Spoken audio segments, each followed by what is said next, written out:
Yo, what's up again mga kapuso at mga kapintero at mga kapintera, and you're now watching here again in our channel Carpenter Pinoy TV by Jesus Woodward. So and guys, for today's vlog, dito na naman tayo sa Infina Tower.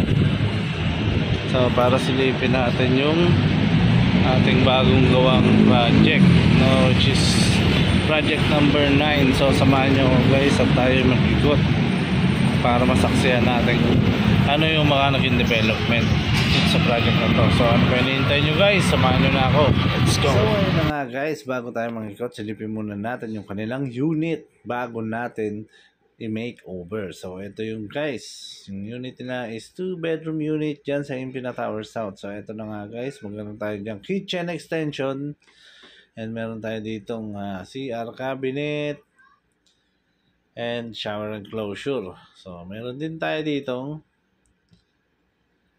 buffet cabinet and couch, bench couch guys, na may drawer storage. And dito meron tayong closet, may bed tayo dyan.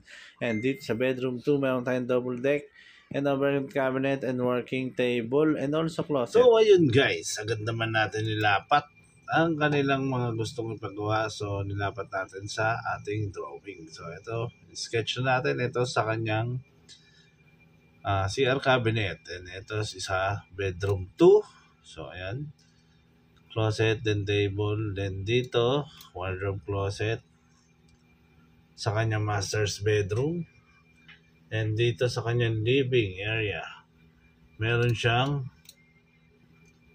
yan, pantry cabinet and couch with overhead cabinet, then kitchen extension. Yan yung guys.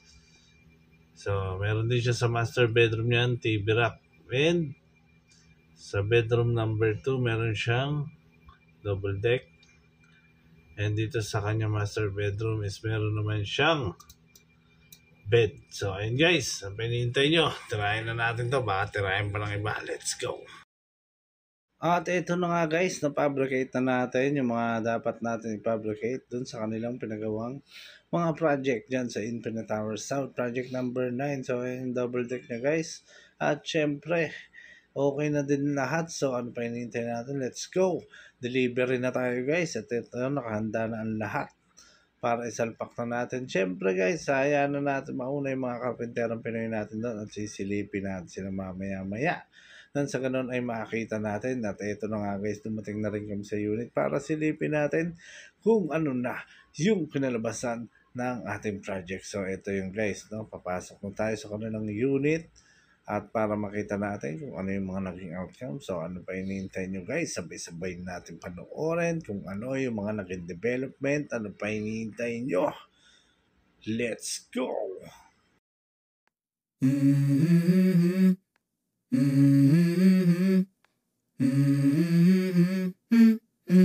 Let's go.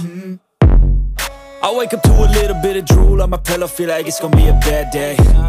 Yeah, I'm tired of shit, and the coffee ain't hit yet, damn ain't that great. I don't wanna go to work, cause my boss is a jerk, and I'm not even that paid. I need a change in my life, cause I don't feel alive, and there's nothing that makes me happy. Hold my beer for a minute, I'm about to quit my job, cash in for a ticket. I'm going on a trip and I don't plan to visit. I'm gonna stay there till I feel like I'm winning, and this is just the beginning. I need a big change, help me feel like living. I need a big swing, home runs I'm hitting, and I'll never look back, moving on till I get it all. And we all got dreams, we all want things, but what you gonna do for it? How you gonna move for it? What you gonna be? And do you believe you can do anything? But what you gonna do for it? How you gonna move for it? What you gonna be?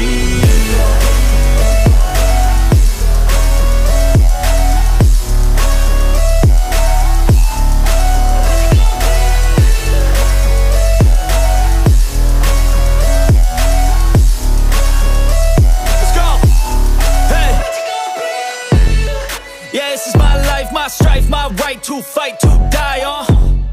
And this is my game to play, to claim a brand new name, and I ain't gonna lie to you, I'm a bit nervous that I might screw everything up that I've ever done. But what's the point of living if you ain't having fun? I guess I'll try this, try that, might miss, gotta find what I'm good at. I guess I look here, look there, over where am I scared, where am I at? I gotta make it in this life. Whatever makes me happy, know I'm doing things right. Sipping in the summer on a goose and Sprite, or find a nightclub for the end of the night. Oh, and we all got dreams, we all want things, but what you gonna do for it? How you gonna move for it? What you gonna be? And do you believe you can do anything? But what you gonna do for it? How you gonna move for it? What you gonna be?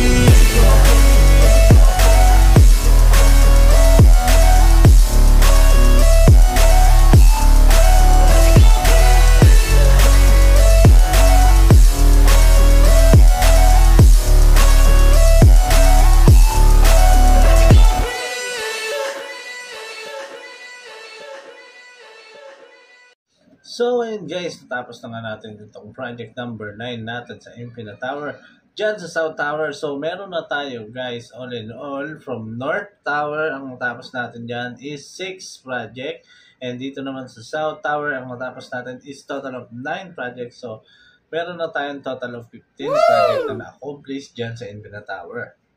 So, ayun guys, medyo natagalan lang tayo sa pagbalik dito nga sa ating vlog kasi nga medyo na busy tayo, then nagkaroon ng outing, yun nga, holidays. So binigyan muna natin ng daan at pinagnilay-nilayan muna natin yung bakasyon na para sa mga tao at para sa atin.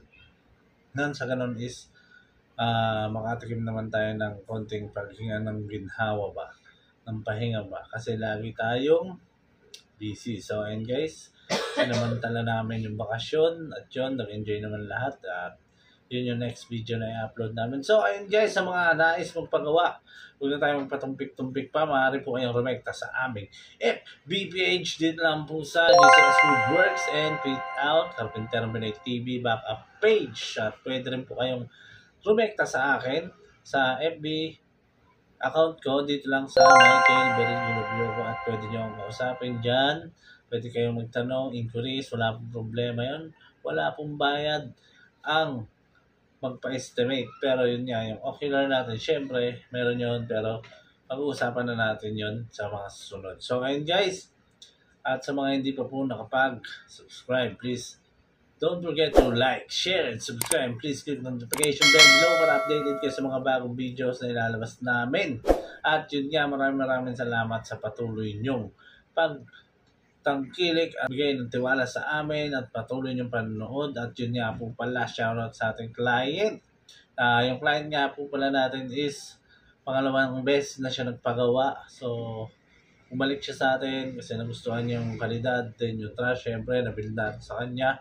Ganun lang lagi at dapat laging tama rin yung presyo and tama rin yung gagawin natin. Dapat maging satisfied yung client natin hanggang dulo. So ayun guys, maraming salamat sa lahat ng manood at tumatangkilik sa atin ng patuloy at sumusuporta sa atin. Maraming salamat sa lahat ng OFW at sa lahat ng manggagawa saan man sulok ng mundo. Maraming salamat sa inyo. Hanggang dito lang ang vlog natin for today. Breakdown. Subscribe.